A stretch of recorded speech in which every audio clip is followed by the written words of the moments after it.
Paano kung ang bawat kaganapan ay hindi natin inaasahan? Mabubuhay ba tayong sasanayan ng sarili? O gigisingin ang isip para sa pagbabago?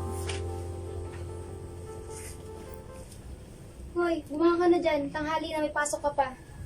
Oo nga. Relate ako sa trabaho. May mga araw na akala natin ganun lang talaga.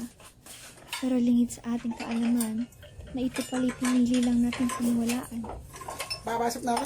Ano, hindi ka na mag-uumagahan? Hindi na muna. Malalate ako sa trabaho. Kasi ganun, mag-iingat ka. Dahil yun ang nakasanayan at nakikita natin sa mundo. Palagi nating iniisip na ang bawat pangyayari ay may dahilan. Ngunit nauunawaan ba natin ang pinanggagalingan ng paglagablab nito?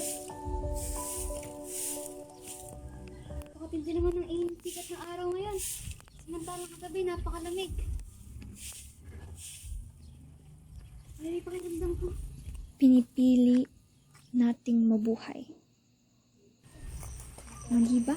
Boss, matagal-tagal mga tao natin. O, ano yung pinag-uusapan nyo dyan? Bilisan nyo at napakadami pang punong puputulin at susunugin dito. Bilisan nyo. Basta itong isa, lasing na naman. Boss, sorry boss. Kaya mo ba? Oo boss, kaya boss. Magagawa mo? Doon, magpala ka doon. Sige Bilisan mo. boss. Masusunod boss. Marahil hindi ang pagpiling mabuhay ang mali.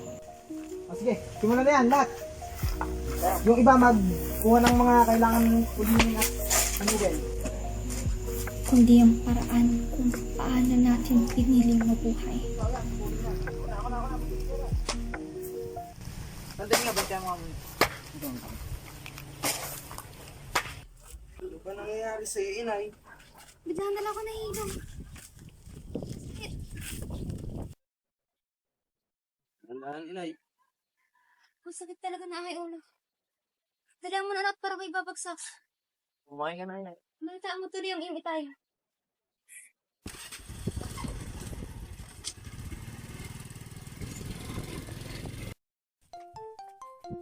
Parang tumatawag sa'yo, pare ah. Tumatawag yata sa'yo, pare. Kit, patulong mo, ano. Minum mo na, pero mo ng gulok. Law! Anak, bakit? O, ba't ang inay mo? Sa clinic. Sige, papunta na ako. Emergency ata yun, pare. Hindi mo na saglit, mga pare. Sige, pare. Boss, natawag si Arturo. Oo yan. Ang dami pang gagawin dito, tatakas ka. Emergency lang boss, emergency. Ang emergency? Walang emergency. Asawa ko boss. Ang dami pang gagawin dito. Dito lang, balik doon. Hospital asawa ko boss. Balik! Emergency boss. Boss! Okay ka lang. Buwis na. Wala ngayon sabihin mo sa kanya. Wala na Totoo siyang nga babalik ang ang trabaho bawat rito. tao ay may hangarin at pangarap. Ngunit sa apoy ng pagnanasay, tayo ay nabubulag. Ano pong nangyari kay nanay? Nahihilo po si nanay. Sige po, doon na lang po kayo pakipilatan na lang po ng form. Oh, sige po. Sige po. 150 over 100. Na umiin po ba kayo madalas ng tubig? Minsan lang po. Dahil sa pagbabago ng temperatura ng panahon, kailangan mo na uminom ng tubig. May ibibigay din ako na reseta sa'yo, dapat inumin mo yun 2 times a day. Okay po. Huwag mo yung kakalimutan and then bumalik ka sa akin ito ng mga 3 weeks para i-check ulit kita. Sige po, Dok. Ito. Ano nangyari sa'yo? Ay, Ano sa doktor, tumaas ang hindi ko, pero okay naman na ako. sige, taramdam mo yun. Kaya nga na. Oh, ay tingin-tingin dyan. Inakala natin ang mabuhay lang ang responsibilidad. Bilisan nyo! Ngunit hindi. Lahat tayo ay nagkamali.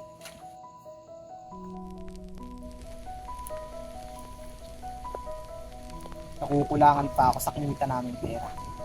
Sa susunod, uubusin ko lahat ng puno sa bundok at gagawin ang ulit.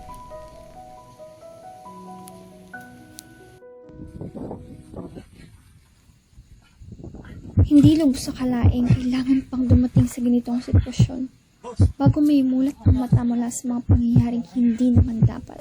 Ngayon na ba kailangan to?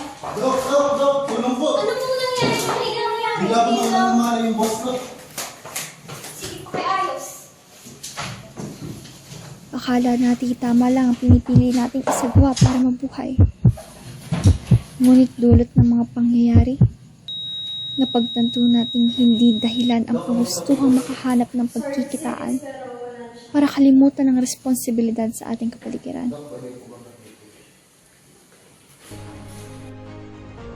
Kaya bago tayo tuluyang parusahan ng dapat tinuturing nating biyaya, ating unawain na sa atin magmumula ang bawat pagbabago. Nang sa gayoy, ang bawat sikat ng kinabukasan ay magsilbing liwanag na magtuturo sa atin ng daan patungo sa kaayusan. Kung hindi tayo ang kikilos, sino? Kung hindi ngayon, kailan?